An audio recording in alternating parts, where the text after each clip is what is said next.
కాంగ్రెస్ నేత జగ్గారెడ్డిపై BRS MLA Chinta Prabhakar fire అయ్యారు. పంచాయతీ నుంచి పార్లమెంట్ వరకు జగ్గారెడ్డివి అన్ని అక్రమాలే అన్నారు. జగ్గారెడ్డి తీరు పోలీసులు సిబ్బంది భయపడేలా ఉందన్నారు. సంగారెడ్డిలో పోలీసులపై జగ్గారెడ్డి మాట్లాడిన తీరు దారుణమన్నారు. జగ్గారెడ్డిని వెంటనే అరెస్ట్ చేసి జైలుకు పంపాలని డిమాండ్ చేశారు చింతా ప్రభాకర్.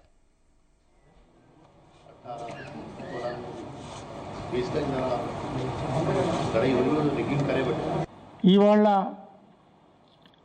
జరిగిన తీరు మేము ఒకటే కోరుతా ఉన్నాం. రాష్ట్ర పోలీసు యంత్రాంగం డీజీపీ గారు తక్షణమే ఆయన మీద చర్యలు తీసుకోవాలి, కేసు పెట్టాలి, జైలుకు పంపించాలి. మేమైతే ఖచ్చితంగా ఇది జరుగుతుందని పూర్తి విశ్వాసం మాకుంది. గతంలో కూడా మేము పోలీసులకి వాళ్ళకి ఇవ్వాల్సిన గౌరవం ఇచ్చి మా ముఖ్యమంత్రి గారైతే రాష్ట్ర తొలి ముఖ్యమంత్రి పోలీసు శాఖ వారికి ప్రత్యేకంగా గౌరవం దొరికేటట్టుగా ఫ్రెండ్లీ పోలీస్ అని పెట్టారు. ఈరోజు ఫ్రెండ్లీ పోలీస్ పోయి దుర్మార్గపు చర్యలు వాళ్ళతో చేపించడం, మరి ఈ చర్యలు ఇట్లనే కొనసాగితే మరి పోలీసు వాళ్ళు ఇదే రకంగా చేస్తే ఖచ్చితంగా మరి రాబోయే రోజుల్లో దానికి మూల్యం చెల్లించాల్సిన పరిస్థితి ఏర్పడుతుందని కూడా తెలియజేస్తూ, పోలింగ్ బూతుల్లో అనవసరంగా అలజడి సృష్టించి ఆయన వెళ్ళి మరి పోలీసు వాళ్ళు ఆయనకు భద్రత కల్పించిన తీరు ఈరోజు ప్రజలందరూ కూడా గమనిస్తూ ఉన్నారు.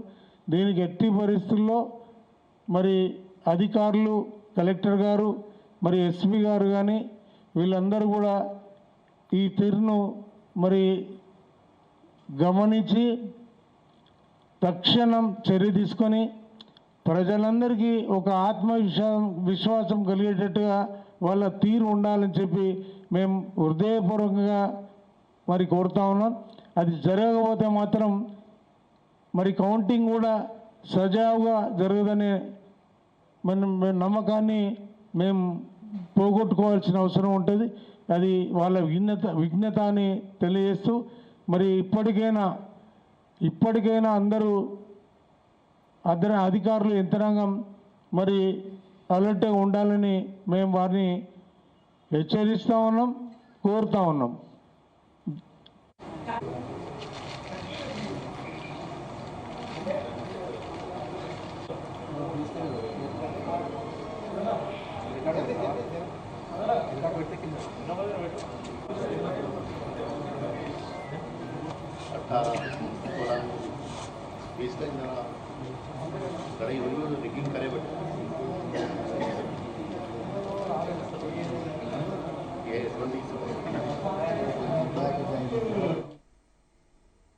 తెలంగాణ